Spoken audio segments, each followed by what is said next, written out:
Berikut adalah orang-orang yang tewas karena menghina Tuhan versi On The Spot.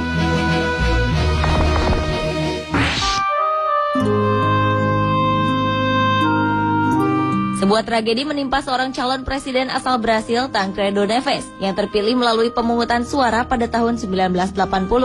Saat kampanye, pria kelahiran 1910 ini pernah berkata bahwa jika ia memperoleh lebih dari 500.000 suara, tak akan ada yang bisa melengsarkannya dari jabatan presiden, bahkan Tuhan sekalipun. Tancredo Neves akhirnya memang berhasil memenangkan pemilu tersebut. Namun ironisnya, sehari sebelum ia dilantik menjadi orang nomor 1 di Brasil, Tancredo Neves meninggal karena komplikasi operasi yang ia jalani beberapa hari sebelumnya.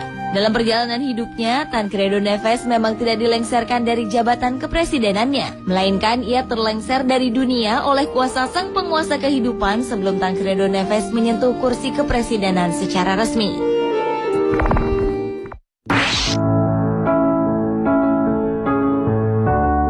John Lennon.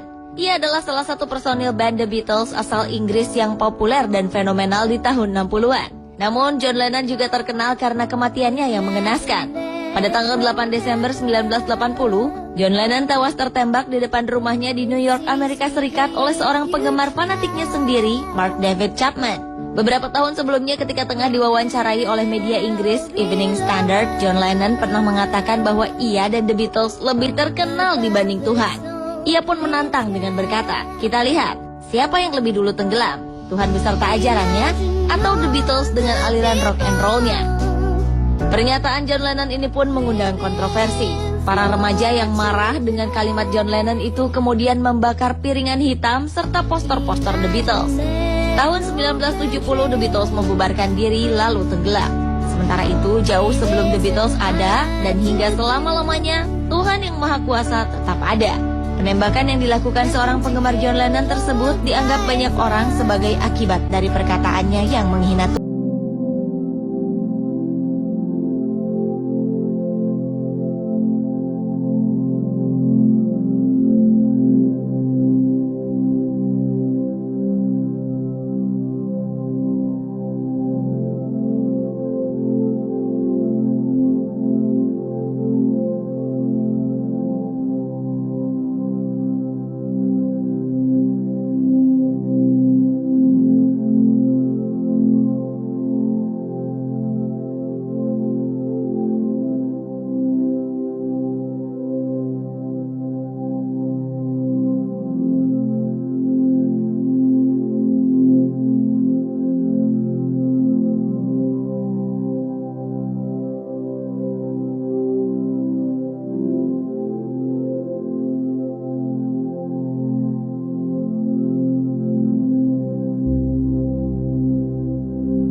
Cantik, populer, dan kaya raya adalah kehidupan yang dialami Marilyn Monroe, aktris terkenal di era 50-an.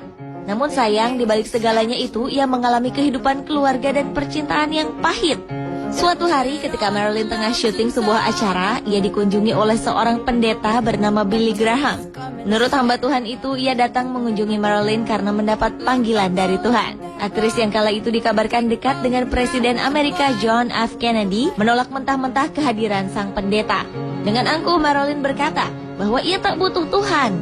Tragis, seminggu setelah pertemuannya dengan pendeta Billy Graham, Marilyn ditemukan tewas dalam apartemennya. Banyak teori yang mengatakan bahwa Marilyn dibunuh sebagai konspirasi politik. Namun teori yang diakui hingga kini adalah Marilyn bunuh diri dengan menenggak obat tidur dalam jumlah besar. Bukan rahasia lagi bahwa wanita cantik ini mengalami depresi berat akan masalah kehidupan pribadinya yang berantakan. Padahal sebenarnya di saat tertekan itulah Marilyn Monroe membutuhkan Tuhan untuk menolongnya.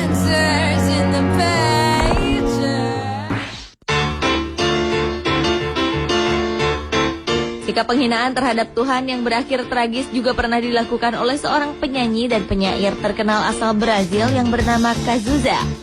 Saat tengah melakukan pertunjukannya di Rio de Janeiro, Brasil, artis yang meninggal pada tahun 1990 itu menghembuskan asapnya ke udara sambil berkata dengan sangat tidak sopan, "Tuhan, asap ini untukmu." Pria dengan nama asli Agenar Miranda Araujo Neto ini pun akhirnya meninggal karena kanker paru-paru di usia 32 tahun. Cazuza merupakan salah satu artis terkenal Brasil yang telah menjual lebih dari 5 juta kopi album. Sayangnya, kehebatannya dalam berkarya tidak seperti kehidupan pribadinya.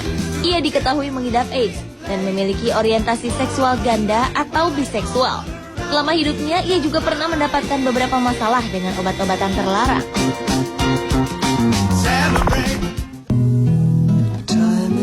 Pada tahun 2005 di Campinas, Brasil, sekelompok remaja yang tengah mabuk pergi untuk menjemput seorang temannya. Ibu dari remaja yang dijemput ini khawatir melihat sang anak yang pergi bersama teman-temannya yang mabuk. Ia pun berpesan pada anaknya semoga Tuhan bersamanya dalam perjalanan. Namun sayang, remaja tersebut bukannya mengaminkan apa yang dikatakan sang ibu. Ia malah menjawab, Tuhan boleh ikut bersama mereka hanya jika Tuhan duduk di bagasi, karena kursi mobil sudah penuh. Tragis, beberapa jam kemudian para remaja tersebut ditemukan tak bernyawa karena kecelakaan. Seluruh penumpang mobil malang itu tewas dan keadaan mobil benar-benar hancur. Namun sungguh ajaib, di tengah bangkai mobil yang sudah tak berbentuk, bagasi mobil tersebut tidak ikut hancur. Bentuknya tetap utuh. Apakah ini sebuah kebetulan? Atau memang Tuhan telah menyatakan kekuasaannya sebagai pengendali setiap keadaan?